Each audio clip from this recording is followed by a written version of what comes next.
What's up, guys? It's Coach Grant with First Down Training, and today we're going to be breaking down ZACH ERTZ and his route running. We're going to be talking about how you can run an out and up, how you can run a post corner, and how you can create separation on a route with your eyes, selling this route with your eyes. Let's get started. And guys, if you're a receiver, tight end, or really just any athlete and you want to get a little bit faster, check out that link in the description that says Speed Workout Plan. It's a 28-day workout plan in the gym that you guys can do specific exercises for you guys to get faster, specifically designed for receivers and for tight end type of football players. Let's get started with this breakdown. So we're going to be looking at this out and up route right here. So I think the main thing we want to focus on is how well he's able to sell this thing with his eyes, how he's able to keep the same speed. This clip is in slow-mo because that's just how I recorded it. But when he breaks this thing off, I want to talk about how sudden his feet are. So let's fast forward this thing a little bit. So when he breaks off to this out, right? He's going to be breaking here. He's going to take 5 steps to the outside, right? And this is more so like a wheel route concept, right? Because it's a little bit longer. It's about 5 steps to the sideline. So he's coming here. 1, 2, and then he's taking that 3rd step, 4th step, and then 5th step, he breaks it off. Now, again, when you're a much bigger guy and when you're a more athletic guy and you're a taller guy, you got to be able to sell this route with your pad level with your eyes, right? Because maybe you won't be as fast as maybe like a quicker slot type guy, but you can be a little bit more, have a little bit more deception with your routes by selling them with your eyes, committing your shoulders, and just being able to be a good route runner, right? Because when you're a big guy, they don't expect you to run the most crisp routes. So when you can accomplish things like selling a route with your eyes, committing your shoulders on a double move, cutting out steps at the top of the route, being able to sell vertical, sell your speed into this out route to get this DB to overcommit, it's going to get you a lot of separation. That's why guys like maybe Gronk, Jimmy Graham in the past, right? All these tight end type guys are so dangerous. Kelsey's another great one, Kittle, because they're able to move.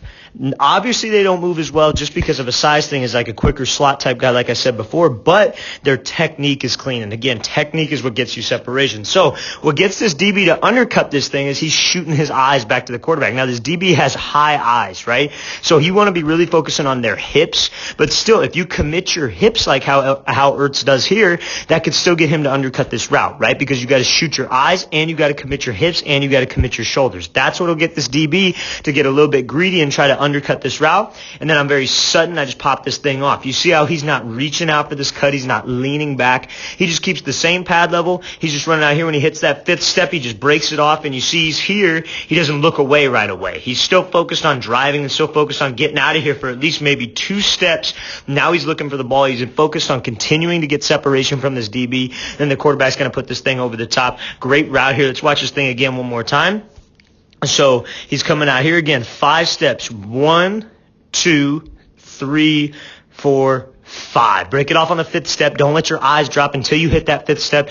Keep my head down and really drive for about 2 yards or 2 steps and then snap it around and make this catch over the top. Great route. So now we're going to be looking at this post corner here. We're going to talk about, again, pretty much the same ideas and how bigger guys can get out of this break a lot faster. So this thing comes up quick here, but you see when he breaks to the inside, right? You see how he's fully committed and his pad level is committed. What you see a lot of times from bigger guys is that when they run routes, they like to pick their chest up and they like to slow themselves down because maybe they're not confident in their feet. That's why working on your route running is so important, because we got to be able to be confident with my feet. I got to be able to sell routes with my shoulders, with my hips, and then just cut this thing right on a dime. So you see how Ertz here, he's going 1, 2, 3, and he breaks this thing off. Now the only thing I could say here is this DB could stay a little bit more disciplined, because you see how early he starts to round his hips out of there, right? Now he starts to round on that inside step. What I would like a little bit more from him is to be fully committed to this post and be able to pop off on that right foot a little bit faster, right? Because if this DB stays disciplined and he's not looking in the backfield and he's looking at his hips here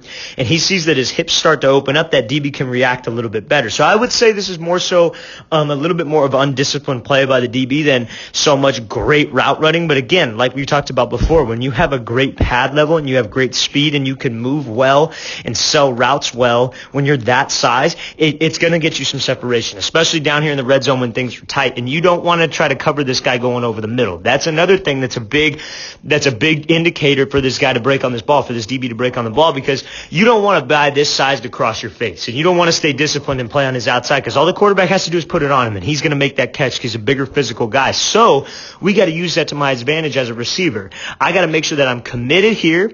I'm running with my hips to the side, to the inside. Maybe give my eyes right off of that break. He doesn't really give his eyes here, maybe a little bit of a glance, but you see his pad level. That's what we got to be very aware of, because that's what's going to get this guy to jump this route, try to come over the top. Then I just put the brakes on and make sure that when we're here, we're accelerating out. Ertz knows this, that when we get this guy to bite, especially when a DB or a safety type is probably going to be a little bit quicker than us, right? As a bigger guy, we got to make sure when we get separation, we don't lose it.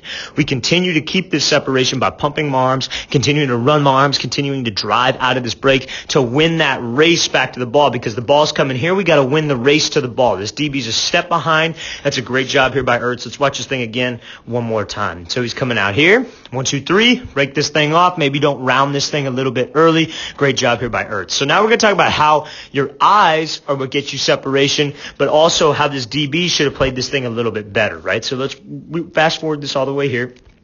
So he's going to be running this like glance out route here, right? So you see this DB's already kind of committed his hips because of where he took this stem off the line of scrimmage, right? So this is probably like we probably got safety help over the middle. We can kind of assume that, but this is kind of like an off man look outside leverage, right? So you see how he's here, he's outside leverage, letting him force to the inside. Now, if we commit my eyes to the inside, I commit my shoulders to the inside, sounding like maybe I'm just running this little looky pattern, or just maybe a little bit of like a quick slant, maybe a seam over the middle, that's going to get this guy to commit those hips, right? And if I sell this thing with my eyes as well as my hips, that's what will get him to commit, right? A lot of people will glance back with their eyes, but their hips will be still going straight forward, right? And that's not going to get us anywhere. That's just going to be that's like a lazy peek back. When we do a peek back or we do a glance out route, I got to glance and I got to commit my shoulders and I got to commit my hips to really sell this thing. And again, now you see his hips to turn. So what do I got to do? I got to win this race back to the ball. I got to pump my arms. I got to snap my head around. You see how he's able to get his hips committed? Is the first thing that snaps around is his head.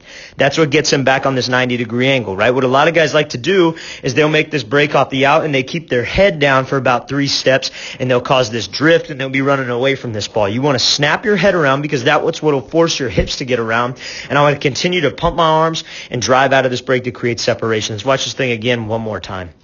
So eyes to the inside, glance, get him to turn his hips.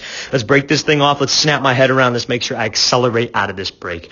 All right, guys, I really want to thank you for watching. I really appreciate it. I hope this gave you guys some insight with your tight end or maybe a bigger type receiver. I hope this kind of helped with your route running. And, guys, again, if you want to get faster, check out that speed workout plan in the description, guys. If you have any questions, please leave those in the comments as well. I'll see you guys next time.